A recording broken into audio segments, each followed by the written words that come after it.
Can you hear me? Do you have sound?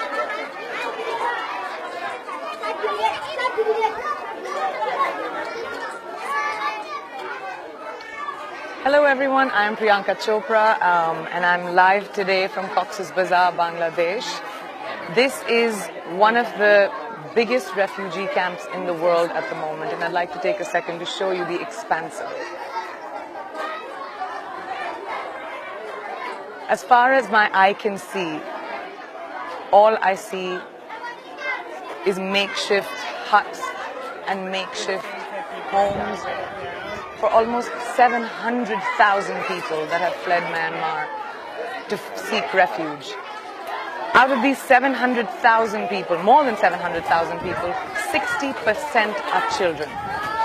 That is almost 400,000 children living in these circumstances. It does not matter to me where a child is from, what a child's circumstances are, or what a child's religion is, or caste is, or creed is, or where they come from.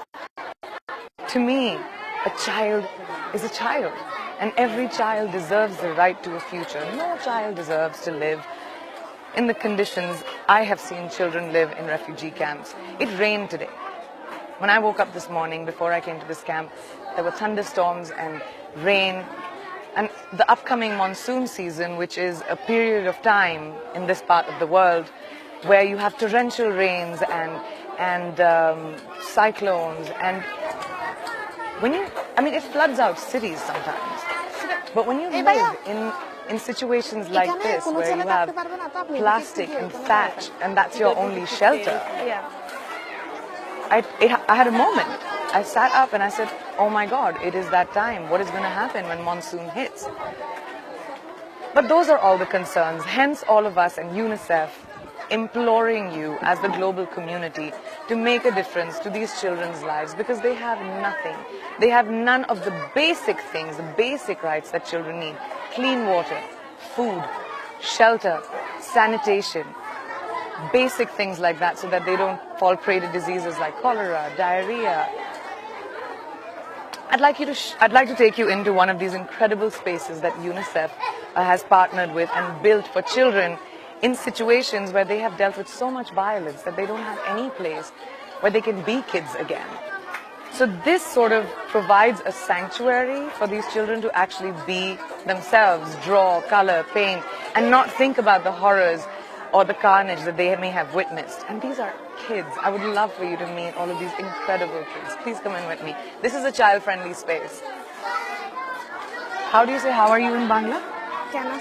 Kenoso. This is Sweetie, who's my interpreter. Hello everyone, Kenoso. How are you? I'm good. How are you? Yeah? How are you? You are well? Wow. Sweetie, will you ask them what are they doing? We are drawing pictures. What can everybody show me what they've drawn?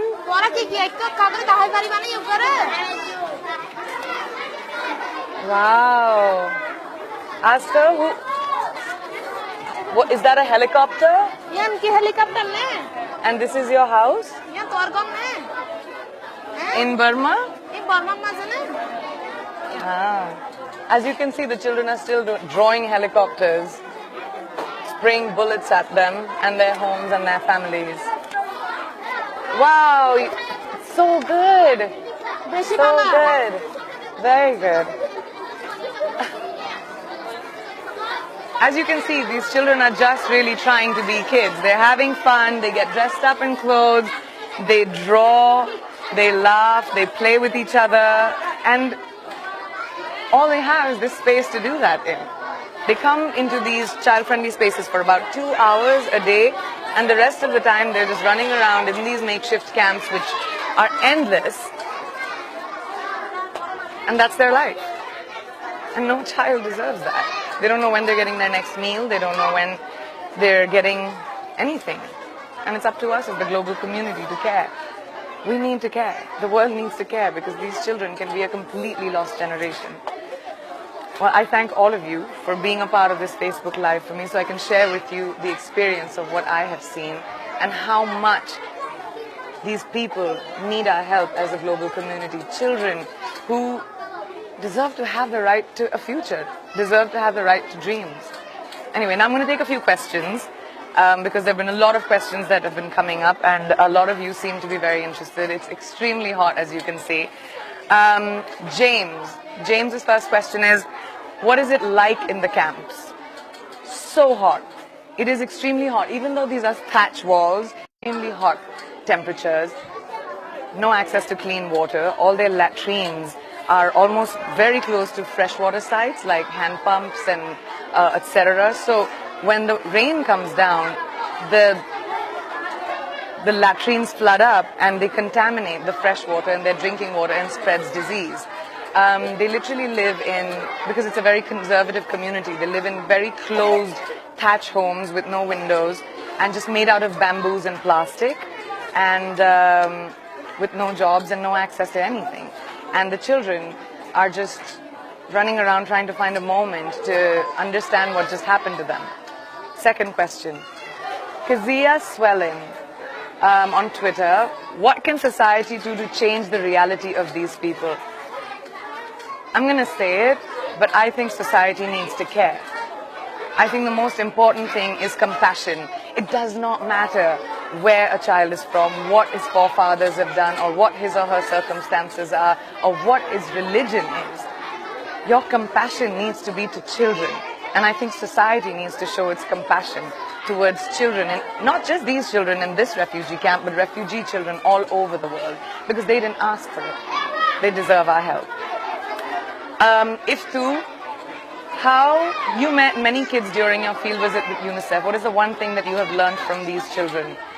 I have had the good fortune of working with UNICEF now for 12 years, 10 years in India, doing some amazing work with UNICEF India, with the children in India, which warms my heart. And then I have traveled with, as UNICEF's global ambassador to Jordan to visit Syrian refugees, now to the Rohingya camps in Bangladesh, Zimbabwe.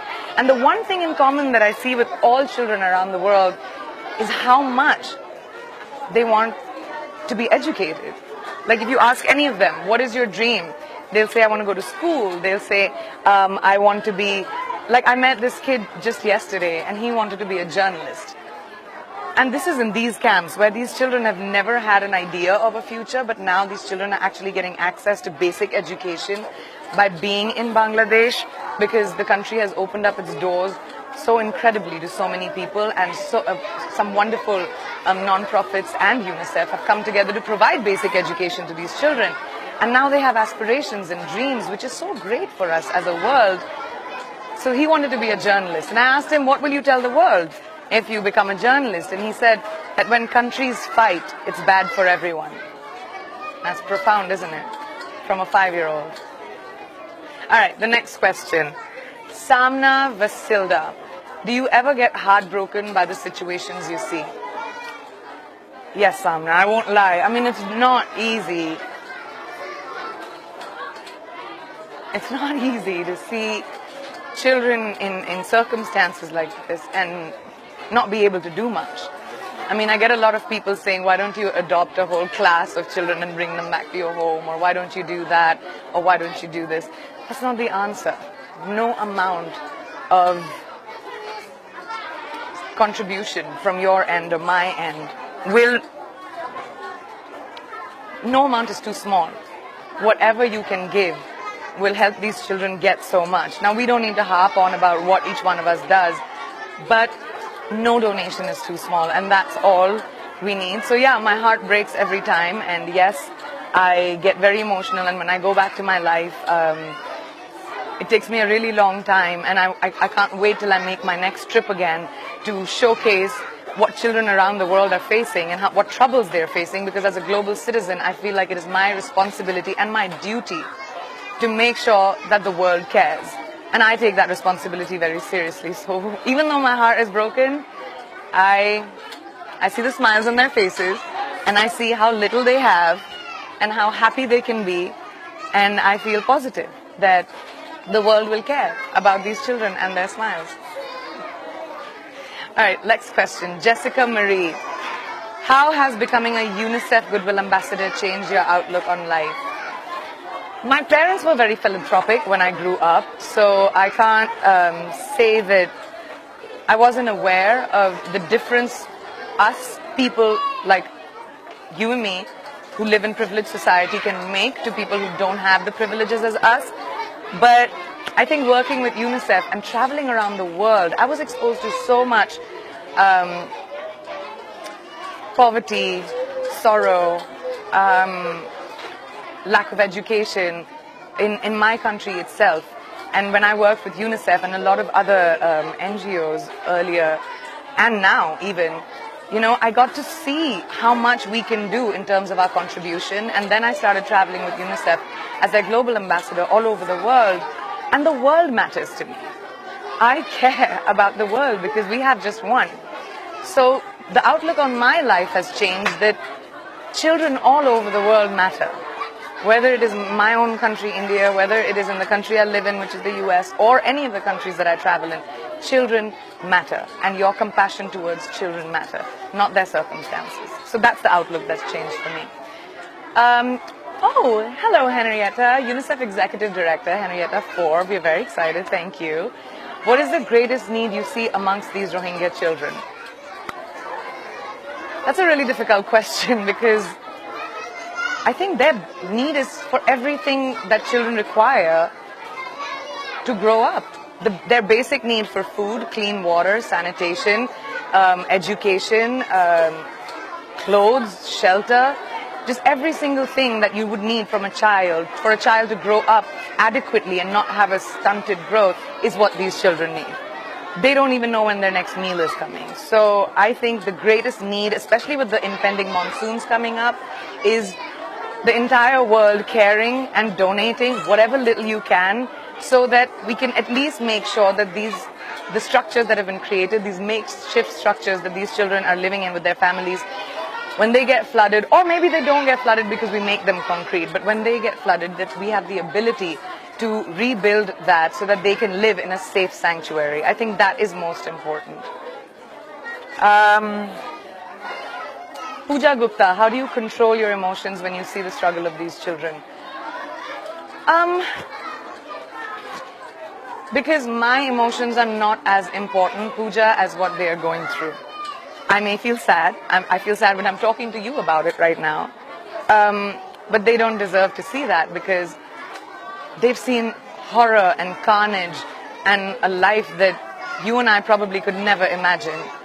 And just hearing their stories, like yesterday, a 16-year-old girl told me a story about how she was pulled out of her hut after her sisters were raped and threatened at knife point, and she fought back, she clawed people, and then she was let go because she fought back. And I asked her, I said, what gave you so much strength? And she said, if you're born, you will die. And I'm not scared to die today, but I will not let someone take away my dignity. That inspired me and moved me. But to see the strength of these children, I'm nothing. I'm just a means to an end. I am just someone who's trying to show the world and give access to the world and show them what these kids need. I'm just the means to an end. Romaine Thomas from Canada, what brought you into this role and what's the impact you can bring? So Romaine, that's a really interesting question. What brought me into the world was I became a public person when I was 17 years old, and I realized that having a platform where people listen to me can probably be one of my greatest strengths, and I decided to use that platform to amplify the voice of people who might not have access to that voice, or amplify the needs of people that may not have the ability to reach out to you or anybody else in the world. And that's how I decided to use everything that has been given to me. Like I said, I'm just a voice. I'm just a means to an end. I'm just trying to highlight the needs of people and children, especially around the world. And I think the impact I'm trying to bring is to make the world a more compassionate place and not to think about what a child is coming from or what his history or her history is, what the circumstances are, what his parents have done, or what where he comes from. I think the most important thing is to just think of a child as a child. And the world needs to have that compassion. We cannot divide children with religion and culture and country and creed. We have to see children as children. So that's the impact I hope I can have. Kitan Smith, how do you go home feeling? Do you go home feeling you did enough? Never. I go home feeling like I tried, but every time I go home, it takes me about 2-3 days to sort of recover a little bit. And then I'm on the phone with UNICEF again saying, where are you taking me next? Where can I go? Where can I help? Where do you need me? And I'm ready to go. I think that's the feeling I take home, is most of the kids that I meet and I share my time with, they keep a very special place in my heart. And they've really changed me. Simon from London, what do the children do in the camps? That's such a good question, Simon. Kids come and spend time for about 2 hours or so in these child-friendly spaces. Otherwise, they're usually at home. They do a lot of chores, especially the girls, and the boys sort of run around, help their family in the little shops that they have, in the markets that they've created, to maybe try and help their parents or their fathers to earn. But mostly the kids don't really have access to anything. And even the learning centers that the UNICEF has provided, because of lack of space, these kids don't even have, they're up to capacity. They can't even fit all the other children. I mean, right now, and there are like 2 teachers teaching about 200 children at the same time. And that is like a dire need. And also the education that these kids get is not formal education. They get basic education in Burmese, English, and math. And that's not going to make them ready to have jobs and careers, which most of them aspire to have now. So the access to education and the curriculum is extremely critical for these children. Natasha from India, what about the monsoon? What will happen? So that's a really good question, Natasha. Like this morning, I know it was raining, and when I woke up and I looked outside the window and it was rain. And the first thought that came into my head, because I've spent 4 days in these camps, was what's going to happen to this? What's going to happen when it rains? What's going to happen to like all of this? I can shake it with my own hand. And this is not like, I'm not even, this is what happens if the torrential rain comes down. They have cyclones here. And these camps, you have to know, are built on hills which were deforested. So there's dangers of landslide, mudslides, and these houses being caught in that, and people being caught in that. Monsoon season's coming up. So that is why it is so important right now for you all to get involved and donate and help us reinforce these structures. Melissa, this motivates me. Thank you. How can I help? Oh my God, you can help so much. Please go to unicef.org and you'll find out everything that you need over there. Donate your time, donate your money, donate your compassion. I'm so glad you asked that question. Thank you, Melissa. Well, I have to go and spend some time with these kids and then fly to Dhaka. So I'm going to wrap it up now. But thank you so much for sharing this with me. This has been such an incredible experience. I go back a changed person, and this reinforces my faith and belief that children around the world will always have my help and support. And now I need yours. So thank you so much, and I really appreciate you being here. Thank you.